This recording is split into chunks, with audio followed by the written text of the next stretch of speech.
recorded. You all got to hit continue, I think, before we can move on.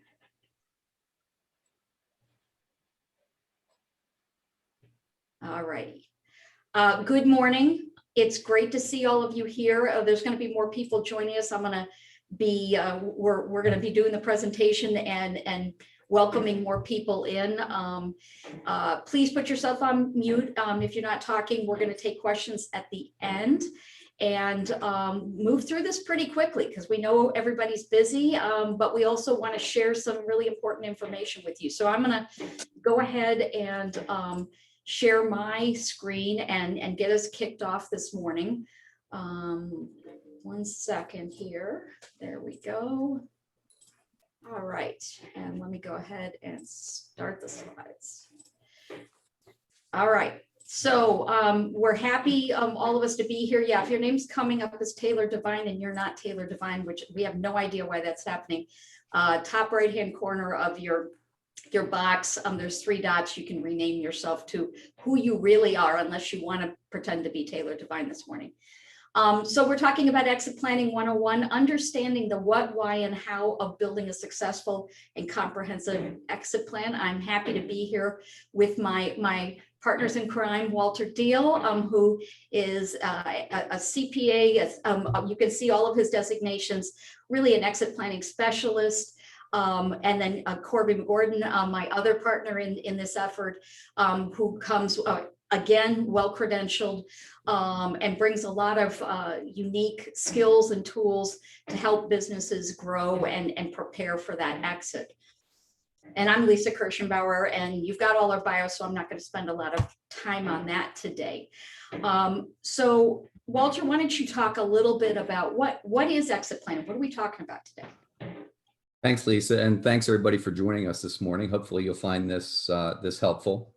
So what you see on the screen in front of you is the definition of exit planning as presented by the Business Enterprise Institute. They're one of the pioneering groups when it comes to exit planning. And what I like about this definition is that it encompasses what we call the 3 universal questions of exit planning. So as you look at this definition, you should be thinking of those three questions in your mind. So the first one is, when do you want to leave your business? And you know, I had a call from a guy who was ready to leave that afternoon, which is never a good sign. The number one thing you know about it when you get a call like that is that his business is not ready to be transitioned. So you know, hopefully the answer is 5 years from now, 20 years from now, something like that. The second question is, how much money do you need to get out of the business? And the way we look at that is, how much do you need to walk away with from the sale of your business so that when that amount is combined with your other financial assets, you will have sufficient financial resources to fund whatever that next stage of your life is, whether it's retirement or it's simply a move to a different stage of your life. And then the final question is, to whom do you want to transfer the business? So that could be your children, it could be a key employee group, or it could just be a sale to a third party. And when we talk about exit planning as a comprehensive strategy, what we mean there is, you know, we have to understand that each of those 3 universal questions, they're all interdependent. So the way you answer when you want to leave your business is going to have an effect on your options as to who you can transfer the business to. It also is going to have an impact on how much money you're going to get, because if your business isn't that great right now, you're going to need some time to, you know, to really build up value. So that's what we mean when we say exit planning is a comprehensive strategy that allows business owners to leave their business when they want, for the money they need, and to whomever they choose. Lisa, you're going to want to go to the next slide? Yeah. I don't know why it's not moving. There we go. Bear with me. There we go. Fast. So when we look at a successful business owner exit plan, there's a few common ingredients that we see in them. The first, and I think probably the most important, is that they have clear goals and objectives. And these are more than just financial objectives, though, financial are obviously very important. But one area Lisa is going to talk about a little bit later is it's very, very important that the business owner has a true vision and a plan for what they're going to do once they exit their business. And it's interesting that I think it was PwC did a study a number of years ago, and about 70, I think over 70% of business owners who had sold their business in the previous 2 years were either unhappy or very unhappy. And almost none of that had to do with finances. It had to do with the fact that they really hadn't thought about what they're going to be doing when they no longer have a business to run. So, keep in mind that when you're thinking of goals, there's a lot more than just financial.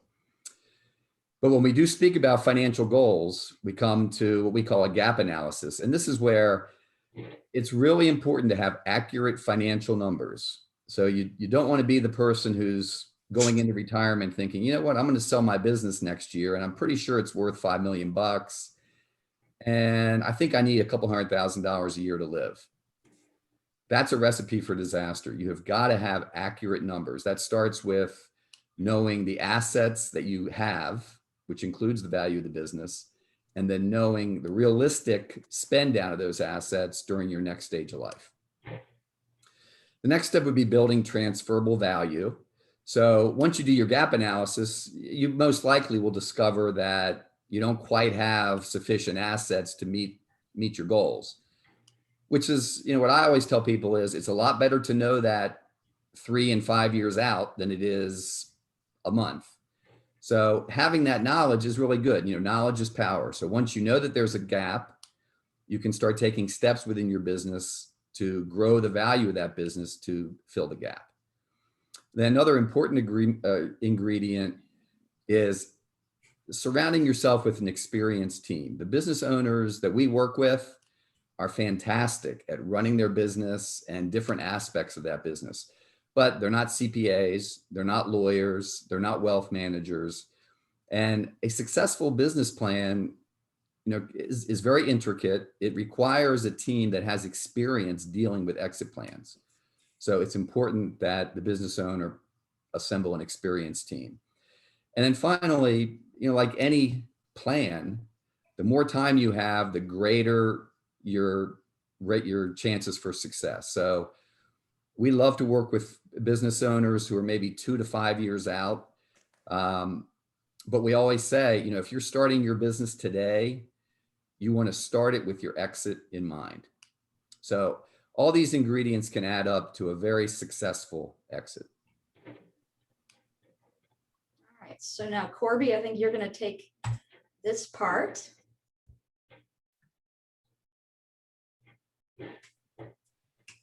Unmuting helps.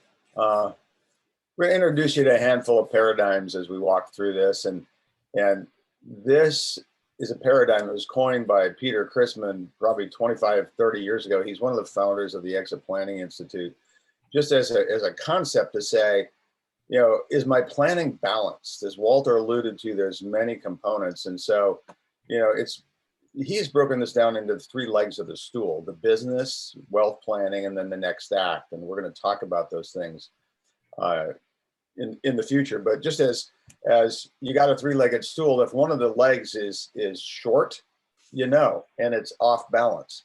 So even as you think about your own planning, there can be just that general sense of, all right, are all the legs relatively well balanced? So the business, you want to maximize the value of your business. And let's caveat that even. It isn't necessarily the maximum number, but it's making the business as sellable as possible. And we're going to get into that a little more. That the wealth planning idea, that Lisa's going to talk about it, but one of the key phrases in there is that they're emotionally and financially prepared, because a lot of our personal goals are non-financial actually, and so they really come into play. And then when they step down from being CEO, a position of importance, a position that gives meaning to life, what's next? And as Walter said, there's this ongoing iterative process of gap analysis. And And you could almost for each put those three legs in the present reality and the desired future, and they interplay. So as you think about the present reality, what is the present reality of each of the legs? What's the future desire for each of the legs? And then how do you close the gap? And it's not always linear. It may be, well, let's strengthen this for now and see what happens. And if it's balanced, and so as you walk through, it is art, not science, and definitely far more non-financial than we expect. Next slide, Lisa. So there's a problem. Small businesses are a huge part of our economy, and you can see the stats there that 99% of all businesses in the United States are small businesses. 64% of the workforce is employed by those small businesses, and statistically, boomers own about 50% of them. But look at these stats. There is a huge problem in preparedness that Walter's going to talk about the options that people have, but oftentimes owners can think, my only option is sell to a third party or pass it on to a child. Well, as you walk through those legs of the stool, those answers may change, and it's worthwhile to know the options. 83% have no written plan, and we all know that we can formulate plans in our head, but once we commit them to paper, they tend to crystallize, and the issues tend to jump out. So it's really critical. And then half have done like nothing, no planning at all. Only 18% have that outside opinion of value. And then take note that only 20 to 30% of businesses that go up for sale will actually sell. So the most sellable businesses are the ones that will have a transition. And then little known stat, but half of business exits are unplanned. And there are 5 Ds. It's death, divorce, disability, distress, and disagreement. There are things happen in life to us that we didn't expect. And that's why preparedness 5, 10, 20 years ahead of time is absolutely critical. And when you get right down to it in summation, most business owners, they're just not prepared for this transition. So, and Lisa. Yep. So obviously we're here as a team of 3, and your real team to prepare for an exit is actually larger. And some people will come and go. Some people will have a very finite role on the team, but it's definitely a team sport. So, starting with the CPA, thinking through the tax impact, and Walter's going to talk more about that because that's one of the areas that often business owners don't really think through when they're thinking about what are they going to get from the sale, how can they mitigate taxes. I'll talk about this more later, but insurance professionals are really important, and I'll mention why that is. A banker, if there's going to need to be financing, or if we're working through some financing, especially if it's an internal sale, that's a critical part of your team. Various consultants, people like Corby and his partner Pat, and there's, depending on what we're trying to plan for, there can be a lot of folks that we need to have in and out of the team or part of the team on a regular basis. As the wealth advisor on this team, I'll talk a little bit more about what I'm thinking about and what we help our clients work through.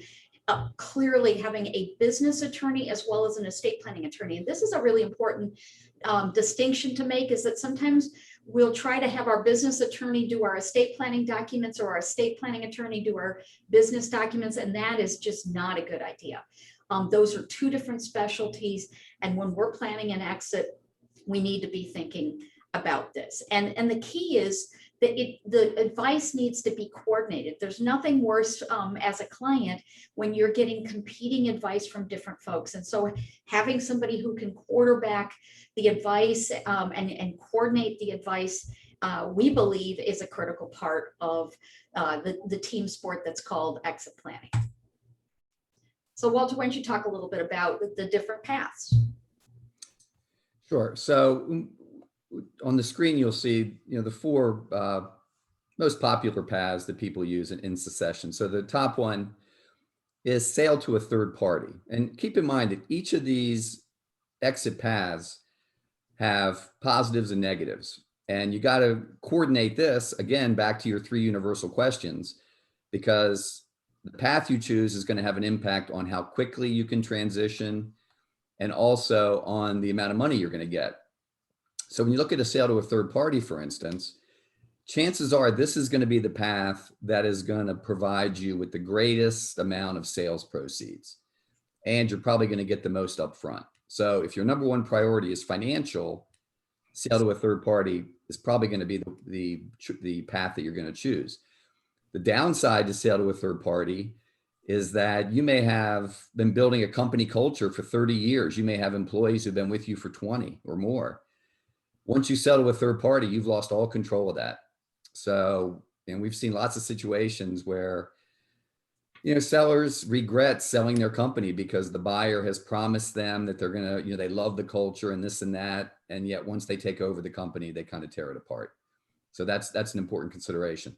Then you have sale to insiders. And this is the classic where you transfer your business to a key employee group, for instance.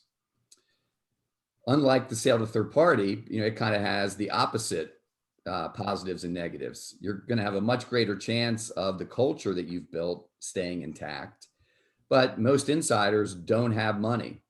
So chances are your overall price is going to be less, and they're most likely going to have to pay you out of the future earnings of the business, which means you're going to also receive less cash up front. Employee stock ownership plans, they offer some incredible tax advantages, but it's a very niche market for companies that qualify for employee stock ownership plans. So where they apply, they are fantastic, but frankly, they really rarely do. And then finally, you have sales to family members. Interestingly enough, this is not as popular a transfer method as it was, 20, 30 years ago for various reasons. But again, this is going to be one where your pros are going to be, you're probably going to be able to maintain the culture. You're probably going to meet some non-financial goals as far as keeping the family business intact, but you're probably not going to receive as much money, and it's probably going to be paid out over a longer period of time. So let's talk a little bit about thinking about the transition that is a business exit. But before I get into that, I want to just make a couple of points. A lot of times when business owners come to any one of us to say, hey, I need to sell my business, what they're really saying is, I'm exhausted, I'm overworked, I'm not doing the work I'm good at anymore. I've got my hand in lots of things. My team isn't strong enough. And that's not necessarily a reason to exit. And if that's really the case, there's a lot of other planning we still need to do to get you, the business owner, and the business into a different place to be able to make it more enjoyable and to make it more profitable for you. So it's, and the other piece is that sometimes what we decide, rather than selling, because selling seems like the obvious thing, maybe we should have a lifestyle business that just we pull a lot of money out of, we start building wealth outside of the business, and we stay in it and keep it going, but have it support our lifestyle. So although we're here to talk about exit planning, one of the things that you need to get clear on is, why are you doing this? And let's assume you decide that you're clear on wanting to exit. There's other things you want to do in your life. I want to talk a little bit about the 4 stages of a transition. And this really applies to a business sale as well as any other kind of life or financial transition. Ideally, there is an anticipatory stage, the planning stage. And as you've heard from both Walter and Corby, ideally, that is several years of planning, thoughtful, intentional planning to get the business ready, to get yourself ready, to get your finances in order, get the business finances in order. And then what we actually believe, although it says just one time, it says ending, we believe there's 2 endings for business owners. There's the first ending when you decide that, in fact, I'm going to sell my business. The reality is that, though, there's still some more anticipation often before the real ending, the transaction happens, where you start to receive proceeds, your role starts to transition. And so, a lot of people think it's just about the ending. There's plenty of financial professionals out there who are going to be there for the transaction, but have missed the really important part, which is the anticipation stage and the planning stage. And then from there, you're thinking, hey, I've sold it. I got my money. I'm all set. I'm ready to go. And in fact, the reality is now you've entered the third stage, which is the passage stage. And as you can see, there are many possibilities. There's new opportunities. It can feel a little chaotic. You don't have the same schedule you've always had. And you can feel very torn during that phase. And often that takes a couple of years to work through and to get to what we like to call the new normal, that new part of your life. But planning at this next act is incredibly important. And there's a number of questions that we believe and that we work through with our business owners that you need to ask yourself. First being, what's my new purpose? What am I going to be doing? And as we said in our flyer, it's probably not going to be golf 5, 6, 7 days of the week. You might love golf. Well, you're probably going to need something else to do, unless you're planning on, getting on the seniors tour or something like that. And what do you actually want to do next? Are you volunteering? Are you consulting? Are you, are you resting? Some folks just need to take a year to rest, maybe travel, maybe put some energy into their family. But having an actual plan and being able to articulate the things that you really want to do are important. And by the way, they do impact your financial plan as well. And that sense of where will I find fulfillment for so many business owners, everything, who they were, how they identified was in the business. And one of the greatest challenges we see with business owners on the other side of an exit is loss of identity.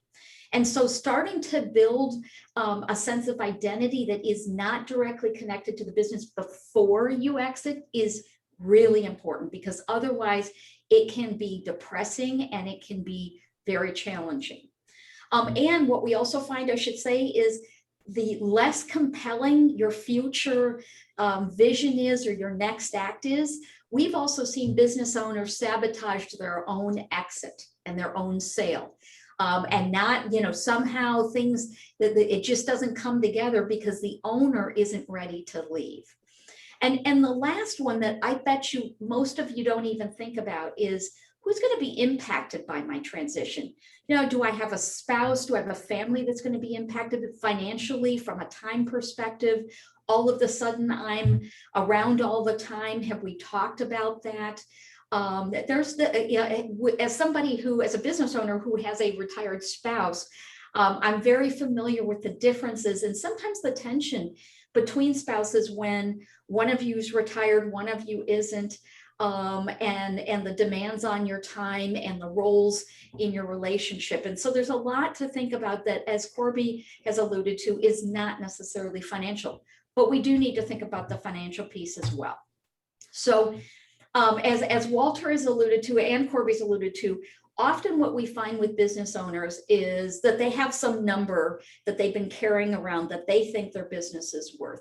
When we actually start to get a valuation, and Walter's going to talk more about that, and then when you're working with a financial planner and you start to crunch some numbers about what your lifestyle really looks like, you'd like it to look like, sometimes those numbers do not match up. And so that's that gap analysis that we need to work through. And then we have to figure out, well, how are we going to close that gap? What is my real number to be comfortable? Letting the ego go, that somehow if it's a bigger number, I've been more successful. The key is, what do you personally need? What you need is not what your colleague who runs another business needs. Everybody's lifestyle is different.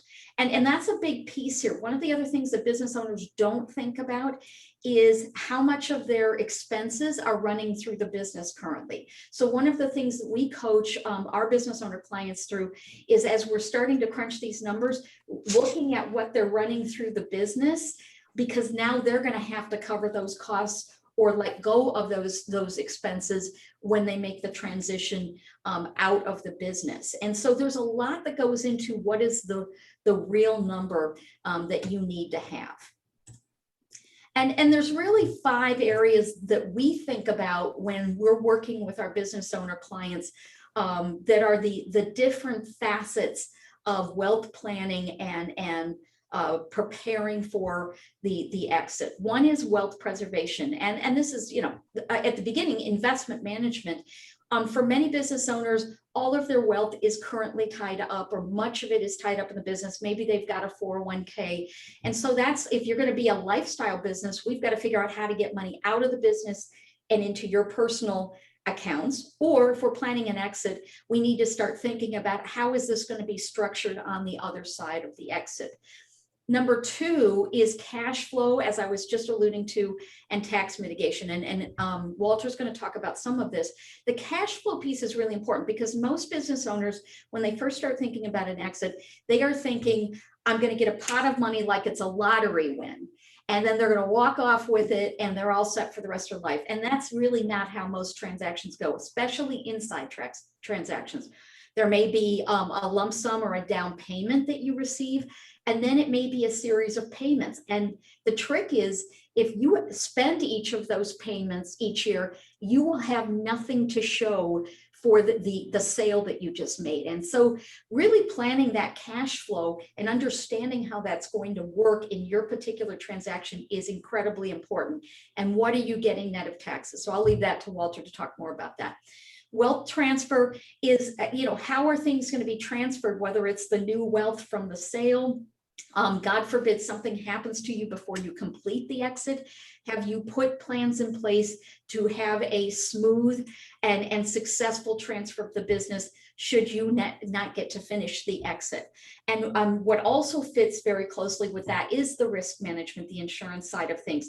So again, what happens if you don't get to complete the exit, or if we're trying to do an inside sale? There are insurance strategies and solutions that need to be in place to protect your family, protect other partial owners. And so there's a lot to think about. It's not just about getting a lump sum of money. And finally, we're always thinking about wealth impact. So there are some strategies that if you are going to have a big sale, it's going to be a big taxable event for you, there are things that we can do to mitigate that. And that's something we'll dive into more in our next sessions. So Walter, I think you wanted to talk about the business valuation side. Yeah, thanks, Lisa. So as Lisa mentioned, for many of our business owner clients, sometimes it's 90% of their net worth is tied up in their business, and yet they really don't know what their business is worth. So it's very important that you nail down, the value of your most valuable asset. And you don't need the $12,000 to $15,000 business valuation that's going to withstand IRS scrutiny and all that stuff. You really just need what we call an estimate of value, which is substantially less expensive, and is really perfect for this exit planning situation. But just a few things to keep in mind when you're thinking of valuation. Number 1 is that every business is unique. So, we've often had a situation where a client will come in and they'll say, well, a friend of mine who has a very similar business just sold for 5 times EBITDA. So I'm pretty sure my business is going to sell for 5 times EBITDA. Well, he has no idea whatsoever. Number 1, if the person is lying about what he got for his business. Number 2, the terms of the deal. And number 3, the specifics of that business. So let me just give you a quick example. Let's say you have 2 CPA firms. One does nothing but forensic accounting and one does nothing but crank out tax returns, but they both have a net income of $1 million. Well, they're going to have substantially different valuations. The forensic accounting firm is much more profitable, but on the other hand, they have to go and get new business every client is just pretty much a one-time event. Whereas the tax firm, their business is, pretty much automatically renewable, but they're much less profitable. So those 2 businesses, although they both net $1 million, are going to have substantially different valuations. And the valuations are also going to depend on who the buyer is. So I just want to emphasize, every business is unique. The other point I would make is that industry trends and the state of the economy do impact valuations. So right now, there's a lot more buyers than there are sellers. But as Corby mentioned, the trend is going to be that a lot of baby boomers are going to be putting their businesses up for sale. So it's anticipated that, at some point in the next 5 years, that's going to flip and there's going to be more sellers than there are buyers. The other thing going on right now is that interest rates are very low, which means there's a lot of money out there. So it's a great time to sell your business. But keep in mind something else Corby said. A valuable business is always going to be able to sell. A business that is not valuable, even in the best of times, is going to have difficulty selling. So it really comes down to the quality of your company. And then my final point is to emphasize what we mean when we talk about transferable value. So you go back to my $1 million CPA firm. If the tax firm is really one guy killing himself to generate $1 million of profit, and all his clients, all they think about is, Joe Smith is my guy. When he sells that business, a lot of those clients aren't going to transfer. So the value of the transferable value of his business is substantially less than the $1 million that he's able to generate. So it's very important to think about transferable value when you're thinking about the value of your business. And a business that has transferable value is not totally reliant on the owner. It has a management team. It has a diversification of clients. It has a diversification of suppliers. It has systems in place. It has all the things that make a business successful. So just keep that in mind when you're thinking about the importance of your business valuation, which I believe is very, very important. And then we get to the tax and legal planning aspects. And, obviously we could spend a couple of days on this one, but I'm just going to kind of hit some highlights. Number one, the type of entity impacts the deal structure. So most buyers of companies, they want to buy the assets. They don't want to be stuck with any hidden liabilities, and they want to get the tax benefits of buying assets. On the other hand, the seller wants the tax benefits and wants to get out of liabilities by selling the stock of the company. So right away, there's a tension there. If the seller is a C corporation, there's a material tax impact if you sell your assets. There's the potential for double tax. If you're a flow-through entity like an S Corp or an LLC, there is no double tax. So you can be much more flexible on the structure of the deal. So just keep that in mind, that the entity does impact deal structure. There are capital gain, minimization, and deferral strategies available out there. Some of these strategies kind of come and go. Most of them, unfortunately, seem to be on the way out. But at least for right now, we have something called opportunity zones where you can roll over your gain and you can actually totally eliminate up to 15% of the gain, and you can defer the rest for a number of years.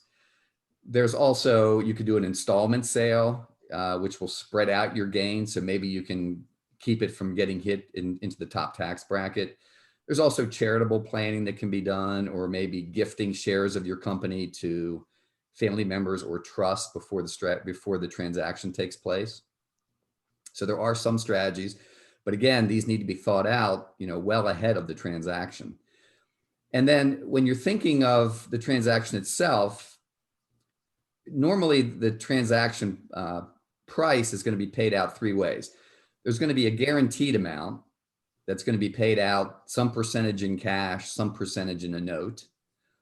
And then there's going to be an earnout, which is going to be a kicker, which if the company meets certain financial goals, the seller will get additional money. So in a perfect world, you want to get all cash, which is pretty much never going to happen. So you want to get as much cash as you can up front. You want as much guaranteed money as you can up front, and you want to keep the earnout to a minimum. So what you'll see is if the market switches to where there's more sellers than buyers, you may still be able to get a good price for your company, but you may find out that more of it's going to be in the term of an earnout, or it's going to be less cash up front. So, deal terms change as the market changes. And then my last point is that what really counts is the net proceeds that you walk away with. So I'll give you a quick example there. I had a client who told me, he sold his company for $10 million. That was great. I was a little surprised. I didn't really think it was worth quite that much. But as part of the deal, he was required to transfer $2 million of working capital, which meant cash and accounts receivable. So he really sold the company for $8 million. And then not only that, but he had to pay transaction costs for the attorney. He wasn't really, this is a client who didn't contact us ahead of time. He just kind of got fed up and kind of sold the business kind of, out of the blue. So he wasn't prepared. He didn't have his employees prepared. And he had some key employees who didn't have contracts, didn't have written contracts. So he had to pay them substantial bonuses so that they would agree to stay on with the new owner. So that cost him money. And then, of course, since he hadn't really planned, he had a pretty big tax hit. So his net proceeds were about 50% of, actually in this case, because of the $2 million, they were about 40% of the $10 million that he sold his company for. So keep in mind, it's what you walk away with that you're going to be able to use to generate your lifestyle. It's not the $10 million gross sales price. We've got a few more slides left and we'll wrap it up. Corby, I think you wanted to talk a little bit about the business value and value drivers. Yeah, as Walter alluded to, just, every business is unique. And, we live in a housing market right now that's just kind of insane. But, a housing market is a good analogy where at times the market will drive and anything will sell and people want fixer-uppers. But generally speaking, business buyers don't want fixer-uppers. They want something that all the components are there and they're functioning. And you can find lists of what drives value, but here are 5 of probably the key ingredients. The team, and Walter alluded to, the CPA that's cranking out all the returns himself. Well, if there's no team to buy, then the individual is the company. If there is a team that can run the company for the new buyer, then you've got, in a way, some real serious mechanics going on in the business that are a valuable asset. The processes, oftentimes small businesses, how we do business, why we do it well, in the heads. That's fine, but at the same time, it's a single point of failure if the individual in accounting and finance that has everything in their head leaves, that knowledge goes with them. So simply, how do you do business? Document it, perhaps even outsource it, so it becomes more of a commodity, a codified process that isn't resident in someone's head. Customers, why do people buy from you? Just, who are they and how do they buy? Walter alluded to, the recurring revenue, the tax return guy versus the forensic guy. The ongoing repetition is very valuable. In the GovCon world, in our unique area even, long-term contracts become valuable. So why do people buy, and what's the quality of those relationships? Everybody's alluded to cash flow, and we get that when the day is done, cash is king in terms of financial value, that there still has to be money flowing through the business because investors invest to get a return, kind of that simple. But related to that is the growth potential, where there's a reason tech startups, for instance, can be negative cash flow and still sell for ridiculous multiples because there's huge upside potential.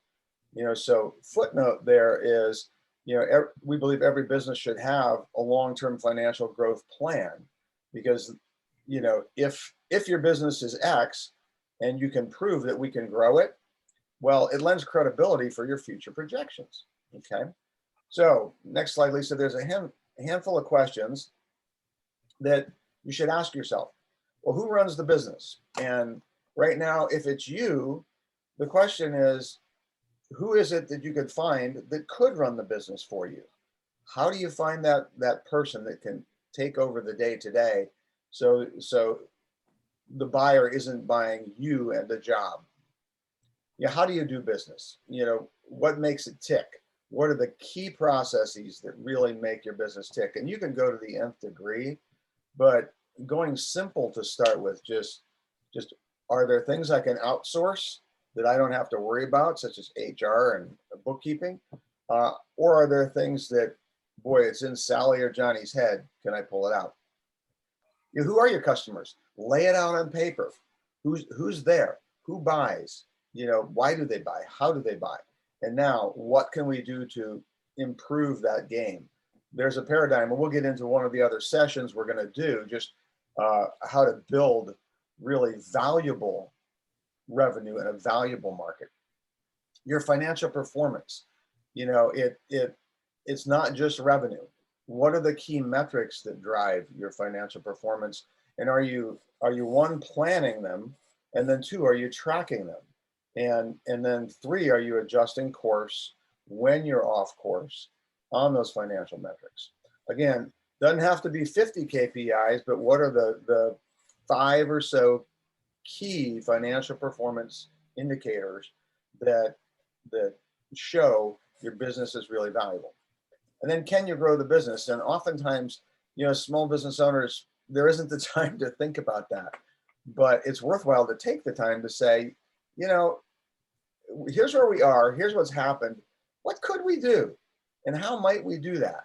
It might be new markets, it might be new products, it might be more in a niche area, different things you can do. But even starting to build the strategy, lends value to the business, and over time lends tremendous value to the business. So we've covered a lot of areas already, and that was the point, was to give you an overview today. We've got a series of these webinars that we will continue with. I'll mention that in just a moment, but we want to leave you today, I think, with some questions to consider. And I think they're fairly obvious. When do you want to leave the business? How soon? Ideally, what you've learned is hopefully not this year or maybe even next year. Ideally, you want to have the ability to really plan this out to try to maximize the value. Who do you want to sell the business to? Is it an internal sale? Is it an external sale? That will take you different directions, and there will be different strategies to consider. And how much do I need to get from the sale of the business? That's the personal financial planning side of things, of what do I really need to have a comfortable lifestyle going forward? And then there's the emotional piece. What do I need to do? What will I do in my next act? What's that next phase in my life look like? And having an intentional plan around that. We also suggest that you get an estimate of value. If you haven't done that, that's really the first place to start. It's one of the most important first steps.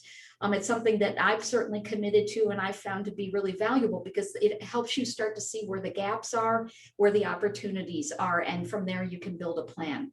And then who's the team that you're working with to actually implement this plan to sell your business?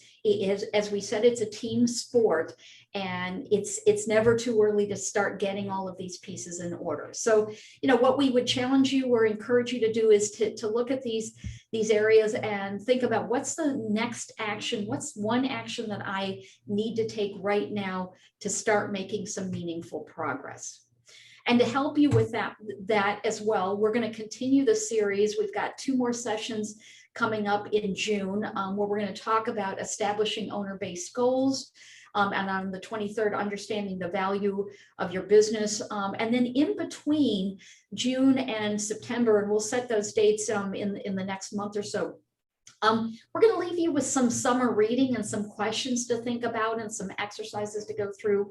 As a follow-up today, we have a questionnaire we're going to send out to you as well. So we really want to get you thinking about all of this, getting some clarity around answering some of those questions that we've shared with you today. And then we'll be talking, diving into more on the pros and cons of all the different exit paths, personal wealth and estate planning, and what does it take to have a sellable business? That's what Corby was just alluding to at the end. So we've got a lot more to cover. We look forward to having you join us. Feel free to, if you think there's other people who should be part of this community and this dialogue, please let us know. You can reach out to any one of us. When we send the slides, I'll come back to the questions, but when we send the slides out, you've got our contact information. So don't hesitate to reach out to one of us and let us know when we can get somebody else, another business owner, on the mailing list as well, especially for those articles and resources this summer. So with that, I'm gonna stop sharing and just see any quick questions coming out of today's very broad session. So Lynn sent a question on what information do we need to come to the table to get a good estimate of value. Walter, you want to field that? Yeah, if you have, in a perfect world, you'd have financial statements prepared by an outside accounting firm. If you don't have those, you might have financial statements prepared internally. If you don't have those, you hopefully at least have tax returns you've been filing. If you haven't been filing tax returns, your value is going to be very, very low. So you might not need to worry about it. But so at a minimum, you would have 3 to 5 years worth of tax returns. And if those could be supplemented with financial statements, that's a really good start. Fantastic. Anyone else have a quick question? This is Lisa McCurdy. I was trying to type it quickly, but didn't get to it. You mentioned, of course, the process can be very emotional for some exiting owners, and we find that as well. I'm an estate planning and asset protection attorney. What other types of professionals have you found are helpful to be part of the transition team? I don't know if you bring in consultants or others who can help with the emotional side of things. Well, yeah, I mean, I think, you know, we at our firm happen to do a lot of life planning work. So we take our clients through a number of exercises to understand themselves, understand what's important to them.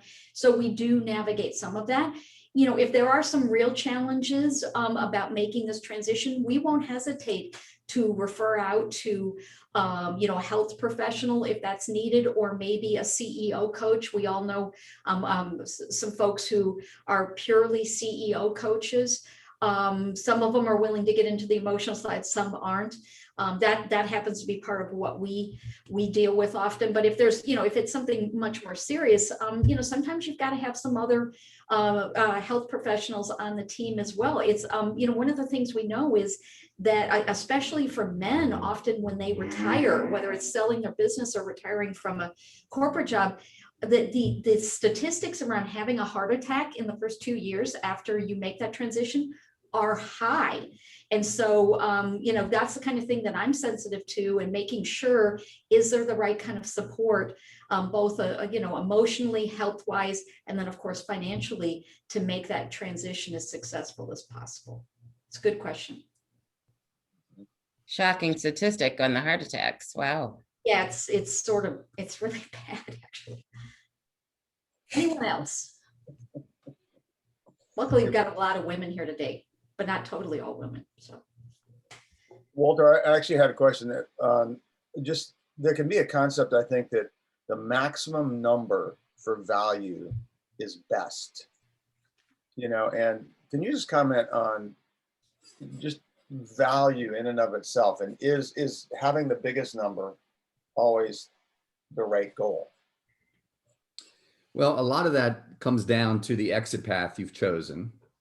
So, and a lot of it comes down to really how your goals, financial and non-financial, fit together. So, you know, that really is the big driver. But the other thing to keep in mind is that, you know, the terms of the sale are what's going to end up resulting in your net, which is really more important than your gross. So I guess the things I would say is, generally speaking, yeah, you know, when you're come to finances, more is better, but if you have other non-financial goals that are more important to you, you may sacrifice some sale price to achieve those. exactly. I mean, we have lots of clients who have built up a substantial net worth outside of their business. So selling their business for the top dollar is not their number one priority. Yeah, the reason I asked the question is it's really helpful when you think about the team. Oftentimes advisors, rightly so, bring a worldview into the equation, such as M&A professionals are the biggest number is the best. But if it's not needed by the owner and there are other goals, it may actually be a distressor for them. And so yeah, this is where having somebody in the midst that can interpret and help the team think it through is really important. Yep, I agree. So as we said, we're gonna get the slides out to you. We've got it. We'll send a link to the recording. So you know, if you want to, some of you came in late and you want to catch the beginning of it again, you can do that. And I think we're gonna have a link to a questionnaire for you to ponder a little bit, and then we'll look forward to seeing you on the 9th to continue the conversation.